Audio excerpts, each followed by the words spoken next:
YSR Congress party మన party గౌరవనీయులైనటువంటి YS Jaganmohan Reddy గారు నా పైన అపారమైనటువంటి నమ్మకంతో వైఎస్ఆర్ కాంగ్రెస్ పార్టీ రాష్ట్ర అధికార ప్రతినిధిగా నియమించినందుకు వారికి నా హృదయపూర్వక కృతజ్ఞతలు, ధన్యవాదాలు తెలియజేస్తా ఉన్నా. ఆయన ఇచ్చిన ఈ బాధ్యతను నేను పదవిగా భావించడంలే, బాధ్యతగా భావిస్తాను. నా బాధ్యతను సక్రమంగా నిర్వర్తించడానికి నా శాయశక్తులా ప్రయత్నిస్తా. ఈ రాష్ట్ర ప్రభుత్వం ప్రజలకిచ్చిన వాగ్దానాలను తుంగలో తొక్కి అవి ప్రజలు ప్రశ్నించకుండా ఉండడానికి డైవర్షన్ పాలిటిక్స్ చేస్తూ ఉంది, తప్పుదోవ పట్టిస్తూ ఉంది.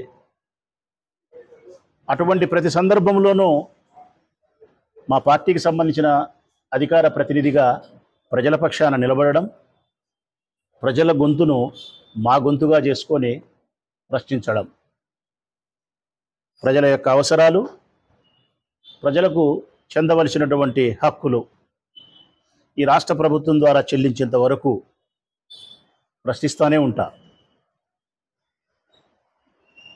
ఏదైతే ఈ రాష్ట్ర ప్రజలకైనా వాగ్దానం ఇచ్చి అబద్ధాలన్నీ చెప్పి అధికారంలోకి వచ్చినాడో, చెప్పిన ప్రతి వాగ్దానాన్ని ఈ రాష్ట్ర ప్రజలకు అందించేంత వరకు మా గొంతు మూగబోదు, ప్రశ్నిస్తూనే ఉంటుంది. అది ప్రతి ఆడపిల్లకు 1500 రూపాయలు కావచ్చు, 50 ఏళ్లకు పెన్షన్ కావచ్చు, అందరికీ అమ్మఒడి కావచ్చు, ఉచిత ఇసుక కావచ్చు, విద్యుత్ బిల్లులు పెంచకుండా ఉండడం కావచ్చు. ఒకటేమిటి, ఆయన చెప్పిన ప్రతి వాగ్దానాన్ని ఈ ప్రజలకు ఆయన నెరవేర్చేంత వరకు వైఎస్ఆర్ కాంగ్రెస్ పార్టీ ప్రశ్నిస్తూనే ఉంటుంది. ఆ పార్టీకి సంబంధించిన అధికార ప్రతినిధిగా జగన్మోహన్ రెడ్డి గారు నాకు అప్పచెప్పిన బాధ్యతను సక్రమంగా నిర్వర్తిస్తూనే ఉంటా. ఒక్క మాటలో చెప్పాలంటే, సత్య హరిశ్చంద్ర నాటికలో నక్షత్రకుడు ఏ విధంగా అయితే హరిశ్చంద్రుడిని వెంటబడినాడో, వైఎస్ఆర్ కాంగ్రెస్ పార్టీ కూడా ఈ రాష్ట్ర ముఖ్యమంత్రి గారి వెంట నక్షత్రకుని మాదిరే వెంటబడుతుంది ఈ రాష్ట్ర ప్రజలకు ఇచ్చిన వాగ్దానాన్ని నెరవేర్చే విషయంలో. ఇక ఈనాటి ప్రధానమైనటువంటి విశేషాన్ని ప్రస్తావించాల్సి వస్తే డైవర్షన్ పాలిటిక్స్. 4 నెలలైంది ముఖ్యమంత్రి గారు అధికారంలోకి వచ్చి. చంద్రబాబు నాయుడు గారు అనేక రకాల వాగ్దానాలు ఇచ్చినాడు. ఇంతకుముందే నేను చెప్పినట్టు ఏ ఒక్క వాగ్దానాన్ని కూడా నెరవేర్చలే. సామాజిక పెన్షన్ తప్ప, అది రొటీన్, అందరూ చేసే వ్యవహారమే. ఇక ప్రత్యేకించి గ్యాస్ సిలిండర్లు చేయలే, ఉచిత బస్సు చేయలే, 1500 రూపాయలు ప్రతి ఆడపిల్లకి ఇచ్చేది చేయలే, 50 ఏళ్లకు పెన్షన్ చేయలే, ఉచిత ఇసుకను ఇవ్వలేకపోయినారు. ఏ పథకాన్ని కూడా అమలు పరచలే. ఒకవైపు విజయవాడలో వరదలు వస్తే 100లో 10% కూడా వరద బాధితులను సంరక్షించే ప్రయత్నం చేయలేకపోయినాడు. గాలికి వదిలేసినాడు. అసలు వరద వచ్చేదానికి, విజయవాడ మునిగిపోయేదానికి, కొన్ని వేల మంది ఎఫెక్ట్ అయ్యేదానికి కారణం ముఖ్యమంత్రి గారే. కారణమైనాడు. కనీసం రక్షించే ప్రయత్నం చేసినాడా అంటే రక్షించే ప్రయత్నం కూడా చేయలే. కనీసం ప్రజలిచ్చిన విరాళాలైనా సక్రమంగా పంచినాడా అంటే తప్పుడు లెక్కలు చూపిస్తా ఉన్నారు. అగ్గిపిట్టలకు, కొవ్వొత్తులకు 26 కోట్లు రాసినారు. పులిహోర ప్యాకెట్లకు 360 కోట్లు రాసినారు. అసలుకి ఇది రాష్ట్ర ప్రజలు ముక్కును వేలేసుకుంటున్నారు. కొవ్వొత్తులకు ఏంది 26 కోట్లు, పులిహోర ప్యాకెట్లకు ఏంది 360 కోట్లు. ఈ లెక్కలన్నీ ఏంది అసలుకు? కేంద్ర రాష్ట్ర ప్రభుత్వాల వైపు నుంచి వారికి అందాల్సినటువంటి ప్రయోజనం శూన్యం. ఈరోజు గుంటూరు కలెక్టర్ ఆఫీస్ దగ్గర కొన్ని వందల వేల మంది పడిగాపులు కాస్తా ఉన్నారు. మాకు రావాల్సిన 10,000 ఎక్కడా, మాకు రావాల్సిన 20,000 ఎక్కడా అని చెప్పి. ఇంత వైఫల్యం మునుపెన్నడూ ఏ ప్రభుత్వంలో కూడా మేము చూడలే. ఇంత దారుణంగా ఒకవైపు విజయవాడ వరదలు ముంచెత్తితే, మరొక వైపు ఈ 4 నెలల కాలంలో పదుల సంఖ్యలో చిన్నపిల్లల యొక్క మానానికి ప్రాణానికి రక్షణ లేదు. 1 కాదు 2 కాదు రాష్ట్ర ప్రజలారా, పదుల సంఖ్యలో.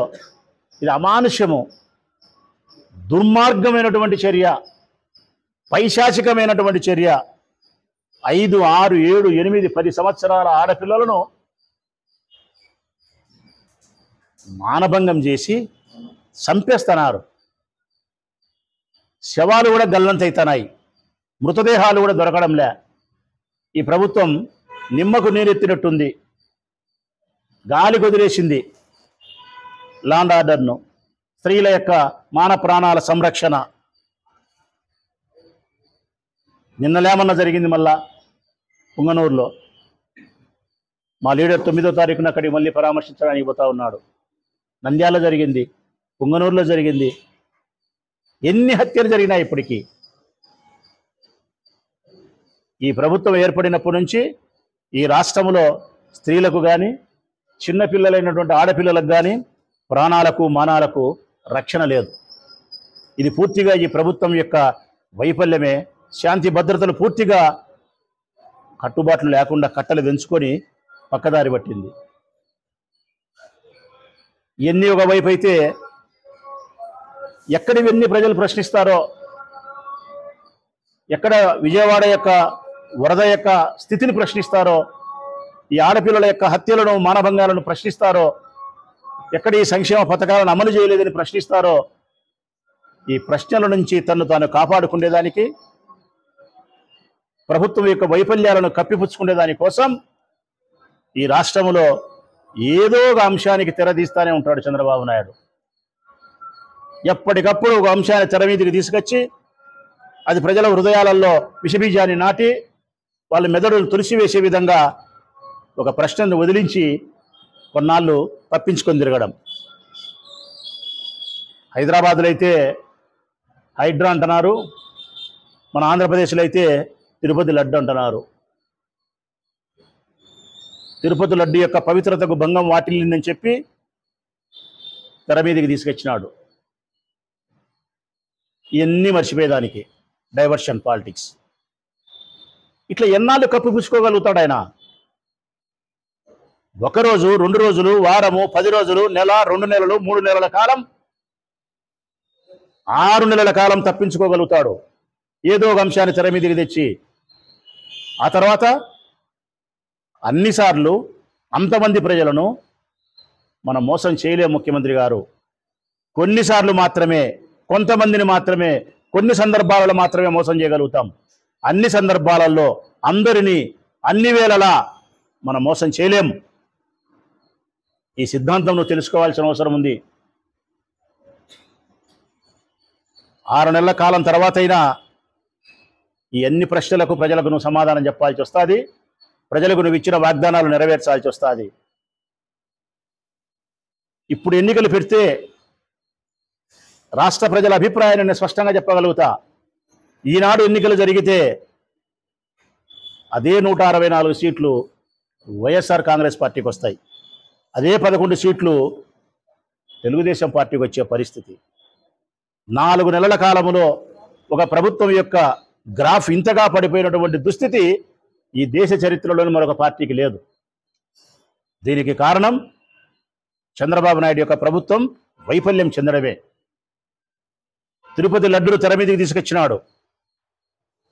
అందులో జంతువుల యొక్క కొవ్వు కల్తీ కలసలేదు నెయ్యిలోని ఈఓ గారు స్పష్టంగా చెప్పినప్పటికీ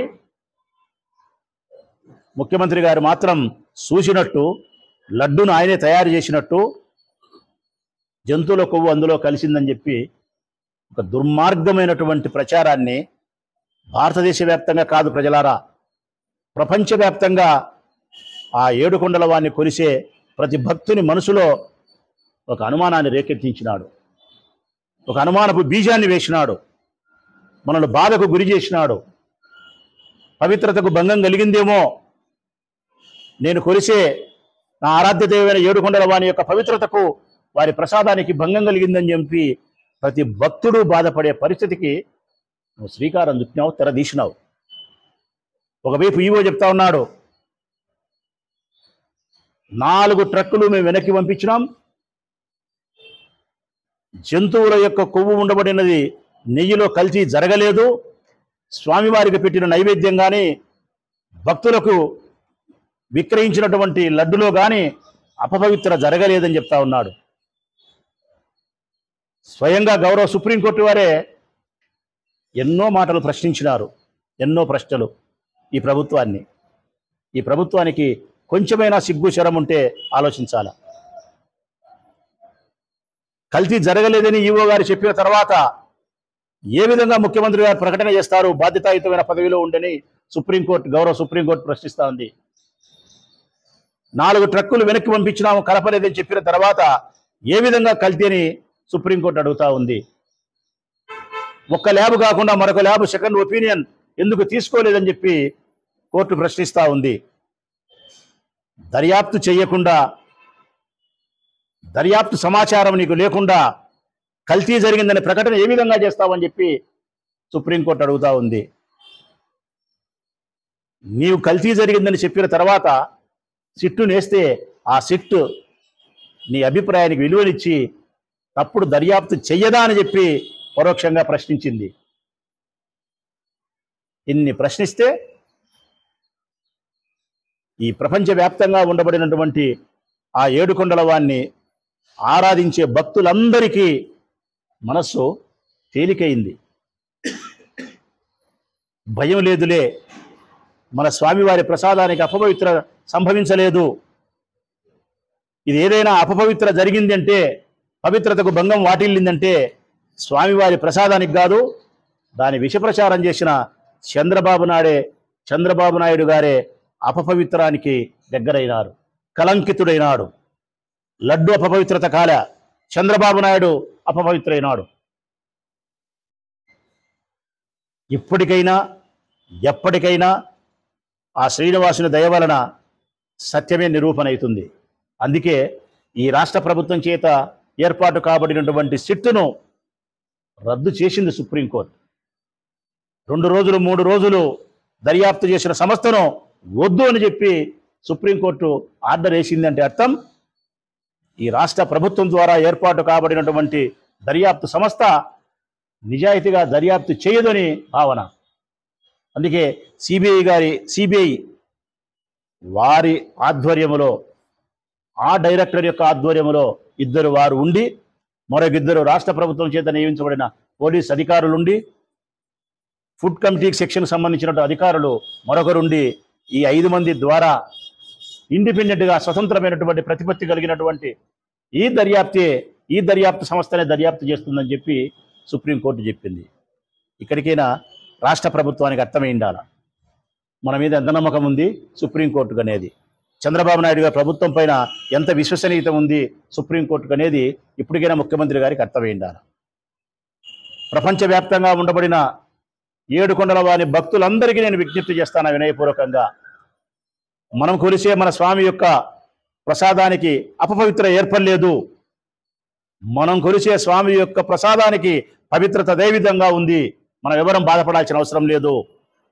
ఇది సుప్రీంకోర్టు వారి మాటల వల్ల మనకు రుజువు అయిపోయింది. మనం బాధపడాల్సిన అవసరం లేదు, భయపడాల్సిన అవసరం లేదు. అపవిత్రత జరిగింది లడ్డుకు కాదు, చంద్రబాబు నాయుడు గారి యొక్క వ్యక్తిత్వానికే అపవిత్రత.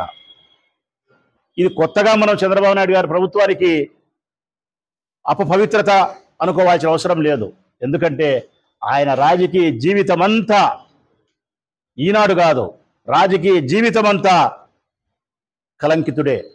మోసాలతోనూ, అబద్ధాలతోనూ, తప్పుడు వాగ్దానాలతోనూ, వాడుకొని వదిలేసే విధానంతోనూ ఎప్పటికప్పుడు ఏ అండక గొడుగెత్తి రాజకీయాన్ని చేసి అధికారంలోకి వచ్చినాడే తప్ప విశ్వసనీయత ద్వారా కానీ, విలువల ద్వారా కానీ, ప్రజా సంక్షేమ ద్వారా కానీ, ప్రజా సంస్కరణ ద్వారా కానీ ఆయన రాజకీయాల్లో ఎప్పుడు పదవిలోకి రాలే. ఇప్పుడు కూడా అంతే డైవర్షన్ పాలిటిక్సే. ప్రశ్నిస్తానే ఉంటాం. వైఎస్ఆర్ కాంగ్రెస్ పార్టీ వైపు నుంచి ప్రజల యొక్క హక్కులను కాపాడడానికి, ప్రజల యొక్క అవసరాలను తీర్చడానికి, చంద్రబాబు నాయుడు గారు వారికి ఇచ్చిన వాగ్దానాలు నెరవేర్చడానికి ప్రతి మహిళకు 1500 రూపాయలు ఇప్పించడం కోసం, 50 సంవత్సరాలకే పెన్షన్ ఇప్పించడం కోసం, ఉచిత ఇసుకను ప్రజలకు అందించడం కోసం, కరెంటు బిల్లులు పెంచకుండా ఉండడం కోసం, అమ్మఒడి అందరికీ ఇచ్చేదానికోసం, 3 గ్యాస్ సిలిండర్లు ప్రతి సంవత్సరం ఉచితంగా ఇచ్చేదానికోసం, ఉచిత బస్సును ఏర్పాటు చేసేదానికోసం, చేనేతలకు మగ్గం నేస్తా ఉంటే కరెంటు ఉచితంగా ఇచ్చేదానికోసం, దళిత బిడ్డలకు కరెంటు ఉచితంగా ఇచ్చేదానికోసం, 20 లక్షల ఉద్యోగాలను నిరుద్యోగ యువతకు కల్పించేదానికోసం, ఈ రాష్ట్రానికి పరిశ్రమలు తీసుకొచ్చేదానికోసం నేను ఏమైతే మాట ఇచ్చినావో ఆ పరిశ్రమలు తెచ్చిపెట్టేదానికోసం ఒక్కటేమిటి, నువ్వు చెప్పిన ప్రతి వాగ్దానాన్ని నీ మెడలు వంచి ఈ రాష్ట్ర ప్రజలకు అందించేదానికోసం వైఎస్ఆర్ కాంగ్రెస్ పార్టీ నాయకత్వంలో మేము గట్టిగా ప్రశ్నిస్తాం. రాష్ట్ర అధికార ప్రతినిధిగా నా బాధ్యతను నేను సక్రమంగా నిర్వర్తిస్తానే ఉంటానని చెప్పి ఈ రాష్ట్ర ప్రభుత్వానికి విజ్ఞప్తి తెలియజేస్తూ సెలవు.